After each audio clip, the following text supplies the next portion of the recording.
ever think about what it'd be I mean, to have someone so in tune with you, like almost anticipating your needs, someone right there to, lend a hand when you need it most. Oh, absolutely. Well, picture that, but instead of a person, it's a dog. Like a highly trained dog, completely integrated into your life, helping with daily tasks, even alerting you to medical situations before they happen. Yeah, that's an amazing thought. Pretty powerful stuff, right? It really is. And for a lot of people in the UK, people living with disabilities, this isn't just some idea. It's their actual life, thanks to these incredible assistance dogs. Yeah, and that's what we're diving into today in this deep dive, the whole world of assistance dogs right here in the UK. Definitely. You actually shared some really interesting stuff with me, like information from the Assistance Dog Registry website, a YouTube video all about their lifetime partnership package, and even a transcript from a short podcast tackling some common questions about the whole thing. A lot to unpack. Yeah, and really our mission here is to, I guess, make sure everyone listening has like a crystal clear understanding of assistance dogs in the UK, breaking it all down. We want to make sure we're getting rid of any confusion, really focusing on the things that matter most, how these dogs are defined, the whole topic of registration, which always seems to come up, and of course, those important legal rights protecting these incredible teams. Can't forget about those. No, definitely not. Okay, so let's just jump right into it. When we say, assistance dog here in the UK, what are we actually talking about? Because I think for many people, the first thing that pops into their head is a guide dog, Oh, for sure. helping someone who's visually impaired. Yeah, it's definitely the most common image people have. And those guide dogs, helping people with visual impairments, they're a vital part of the assistance dog world.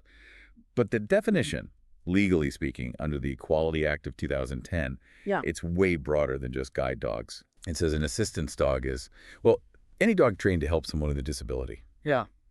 And the types of disabilities they can help with, it's pretty amazing, the range. So beyond, those visual impairments, what other kinds of support are we talking about? You mentioned it's a pretty wide range. It is. It Yeah. really is. I mean, they can be a huge help for people with physical disabilities, like helping with mobility, getting things that are out of reach, even opening and closing doors. Wow. Yeah. And we see them doing amazing work with people who have hearing impairments, alerting them to sounds like, doorbells, alarms, really Yeah. important stuff. Yeah. But maybe the most fascinating thing is how they can provide medical alerts, for Yeah. things like diabetes, epilepsy. Oh, really? These dogs, they can be trained to sense tiny changes in their handler's body.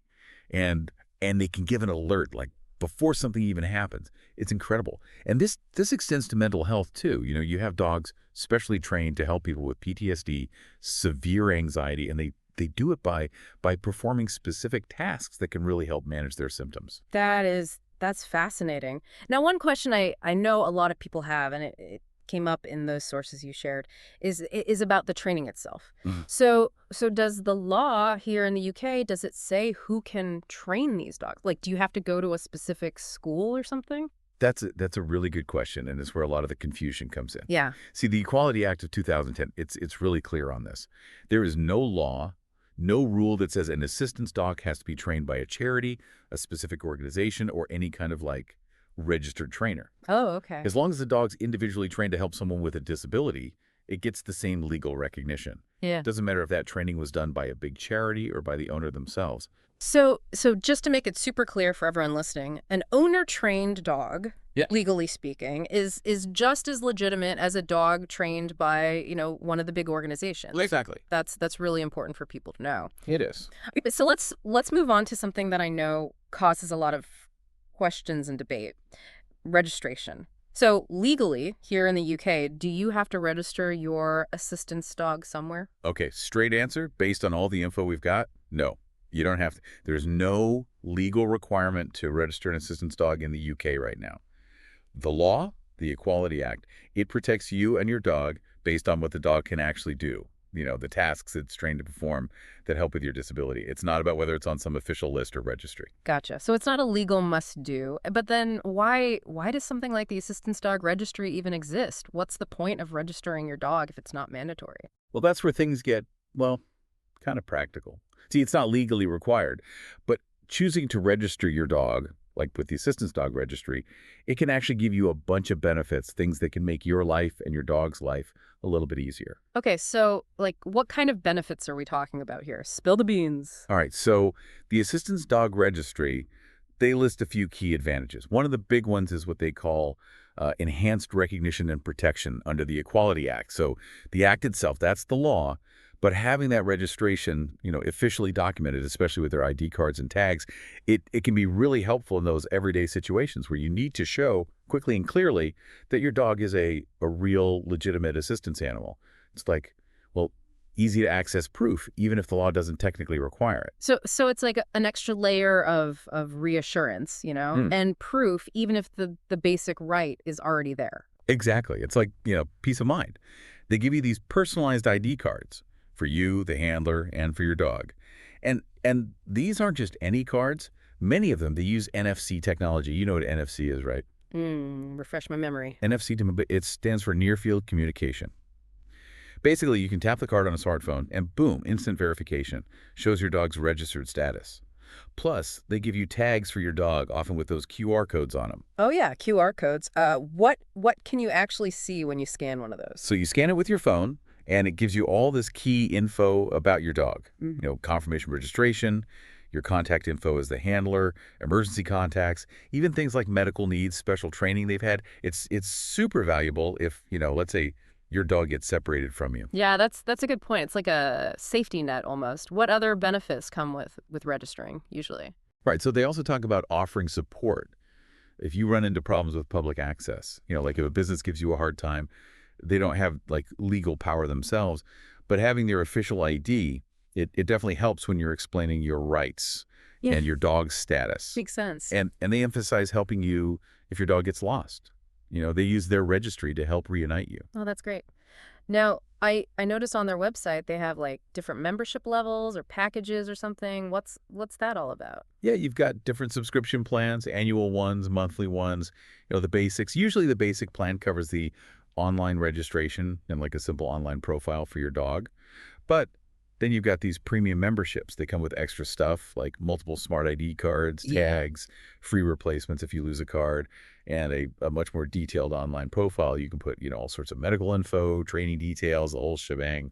Okay, and what about this lifelong partner package I saw, the one they really highlighted in that YouTube video? It seemed pretty comprehensive. It is. It's their biggest offering, really aimed at, giving you long-term peace of mind. It's a one-time payment, and you get all the benefits, like forever. You get a whole stack of smart ID cards for you and the dog, a bunch of durable tags, a lanyard and card holder, high visibility vests for both of you, so people can see you're an assistance dog team, a lifetime online profile with all the fancy features, and they even throw in a free replacement card every year. Plus, they often have discounts on their shop stuff for lifetime members. Wow.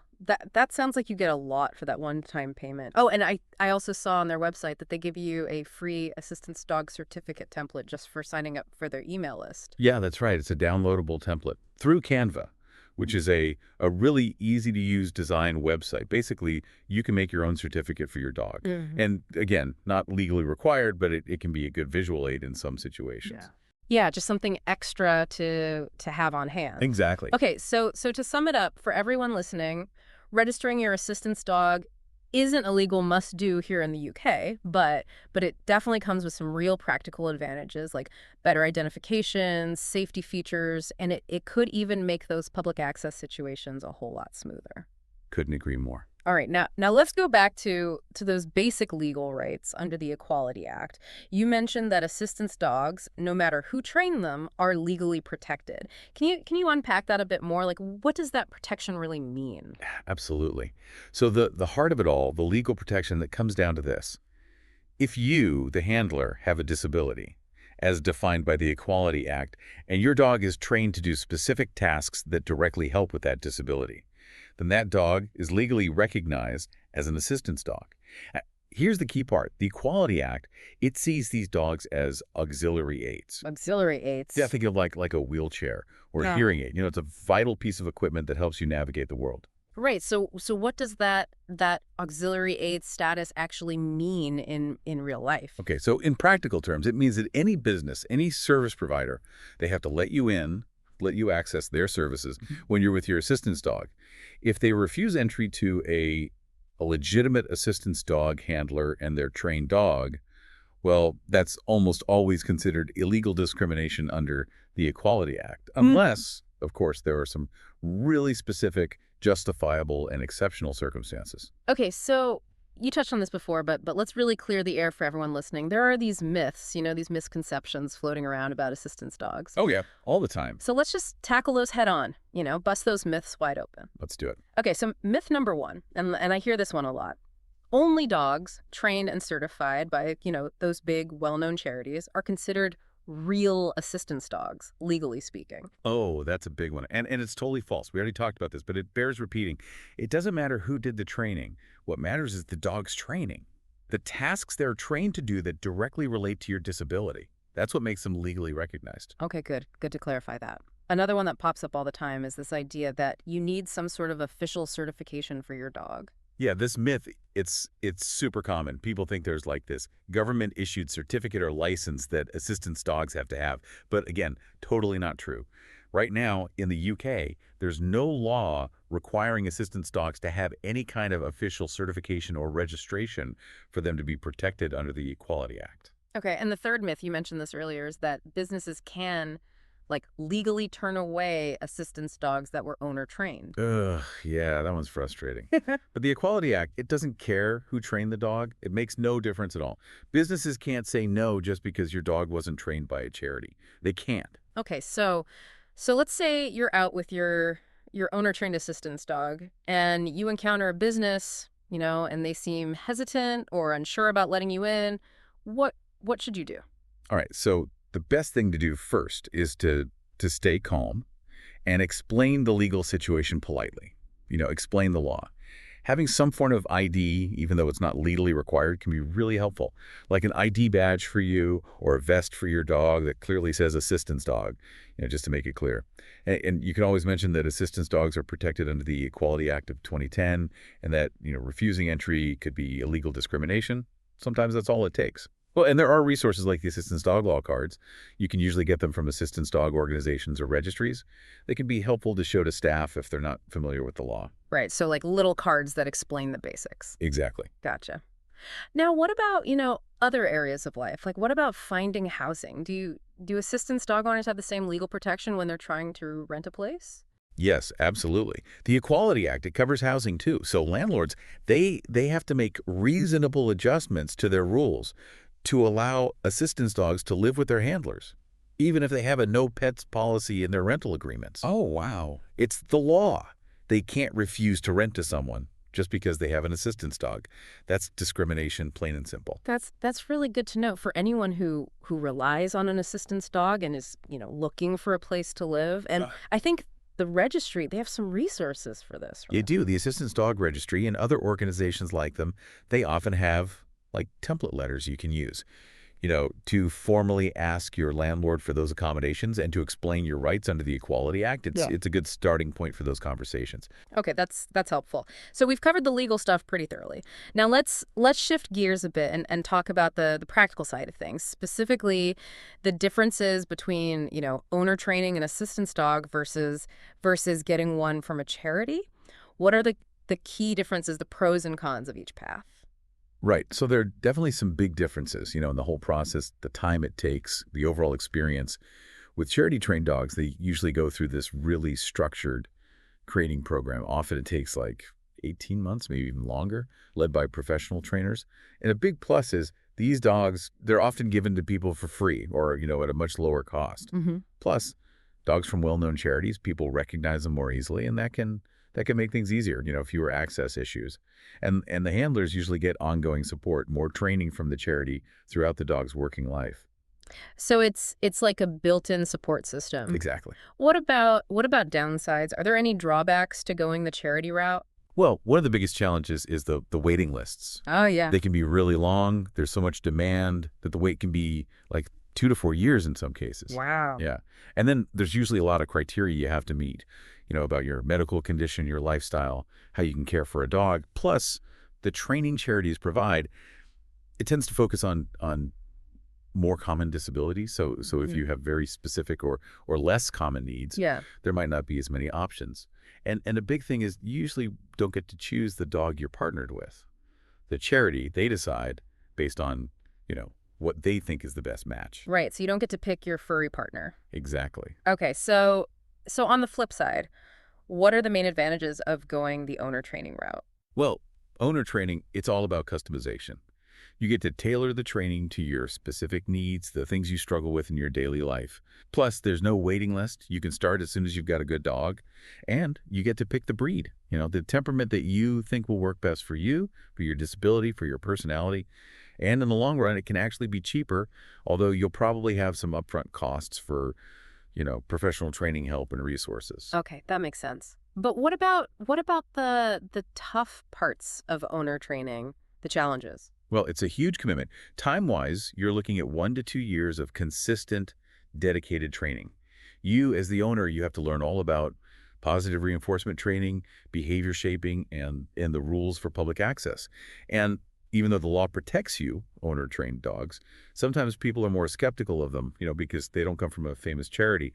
And and while certification isn't legally required, not having it can mean more questions, more scrutiny when you're out and about. So it sounds like both paths have their own things to consider. It really depends on each person's situation. Absolutely. But it's important to say again that legally your rights are the same no matter how the dog got trained. That's right. The law doesn't discriminate. But for those of you who do choose to own or train, there are things you can do to make things easier, especially when it comes to public access. Make sure your dog is trained really well, that they're calm, focused, and well-behaved in different environments. And have some clear identification, even if it's just a vest or an ID badge. Hmm. And don't be afraid to educate businesses about the law, about assistance dog handlers' rights. Yeah, knowledge is power. All right, let's talk about the training itself, for owner trained dogs. That blog post you shared. What are some of the key things to keep in mind if you're training your own assistance animal? So the Assistance Dog Registry's blog, they give some great advice. They really stress that basic obedience is, like, the foundation. Sit, stay, come when called, walking nicely on a leash, all that stuff. You got to nail that first. The basics. Exactly. And from a young age, socialization is super important. Exposing your dog to all sorts of different environments, people, other animals, and making sure it's a positive experience for them. So they're comfortable and confident no matter where they are. So getting them used to like all the sights and sounds and smells they might encounter in public. Yeah, all of it. The more they experience, the less anxious they'll be and the less likely they are to, react in unexpected ways when they're working. Then comes the task-specific training. This is where it gets really personalized. Retrieving dropped things, opening doors, providing balance, alerting to medical changes. It all depends on your needs. And in the blog, they talk about breaking down these complicated tasks into, like, smaller, easier steps and always using positive reinforcement. Treats, praise, keep your dog motivated. It sounds like patience and consistency would be like super important throughout the whole process. Oh, absolutely. And just as important is teaching your dog how to handle distractions. They need to be able to stay focused on you, on their tasks, even when there's a lot going on around them. So you start by adding distractions during training, gradually helping them learn to stay focused no matter what. And the blog also talks about how important the dog's health and well-being is, physically and mentally. A happy, healthy dog is way more trainable. They also recommend keeping a training log to track your progress, see where you're struggling, celebrate your wins, and of course, get help from professional trainers who know about assistance dog training when you need it. Makes sense. The blog post, it specifically mentioned the recall command and the leave it command as super important. Why are those two so crucial for an assistance dog? Right. So recall, that's your dog coming back to you right away when you call them. It's all about safety in so many situations. Like if your dog accidentally gets loose, a good recall could save their life, prevent them from running into traffic or getting into trouble. Yeah, that's vital. The blog, they give some good tips for teaching recall. Use a consistent command, start in a quiet place, and slowly make it harder, more distractions, further away, and always, always reward them when they come back. And the leave it command, that's all about impulse control and good manners. You're teaching them to ignore things, not pick things up, especially things that could be dangerous, dropped food, something hazardous. You start with boring stuff, then slowly make it harder, using real-life distractions and always reward them for listening. So it's about safety and Yeah, making sure the dog is a good citizen in public. exactly. All right, so last question. What if someone with a legitimate assistance dog, no matter who trained it, they still run into problems, they're denied entry somewhere, what can they do? Well, as we talked about, refusing entry, in most cases, it's against the law. It's discrimination under the Equality Act. The Assistance Dog Registry and other groups, they suggest a few things you can do. First, stay calm, be polite, and tell the staff about the law. If you have a letter from your doctor that says you need an assistance dog, that can be helpful. You can also point them to the official guidance on disability discrimination from the Equality and Human Rights Commission. And if that doesn't work, what So then? if they still give you a hard time, you can file a complaint with the Equality Advisory and Support Service. They can help you sort things out. But, and this is important, the Assistance Dog Registry, they say they don't give legal advice. So if it becomes a legal fight, they recommend talking to Citizens Advice or a lawyer who specializes in disability rights. Okay, good advice. So, as we wrap up our deep dive into the world of assistance dogs in the UK, what are the key takeaways for everyone listening? All right, so number one, assistance dogs in the UK, they're protected by law, the Equality Act of 2010. And that protection, it applies to all dogs, whether they were trained by a charity or by their owner. Number two, registering your dog, it's a choice, it's not required, but it can make life a lot easier, with ID and public access. And number three, know your rights. As an assistance dog handler, you need to know what the law says, and you need to feel confident standing up for yourself and your dog. Absolutely. Understanding your rights, it's so important for navigating life with your assistance dog and for making sure both of you are treated with respect. Couldn't have said it better myself. Yeah. And I want to add, think about the amazing independence an assistance dog can bring to someone's life. It's empowering. But remember, it's also a big responsibility. You're not just taking care of a dog, you're also helping people understand and accept assistance dogs in all their forms. That's a really important point. And for those of you who want to learn more, dig deeper into the Equality Act or check out the resources from the Assistance Dog Registry. We really encourage you to do that. And if you know anyone who might find this helpful or who's ever had questions about assistance dogs, please share this deep dive with them. Spread the knowledge. Spread the knowledge, exactly. It's important.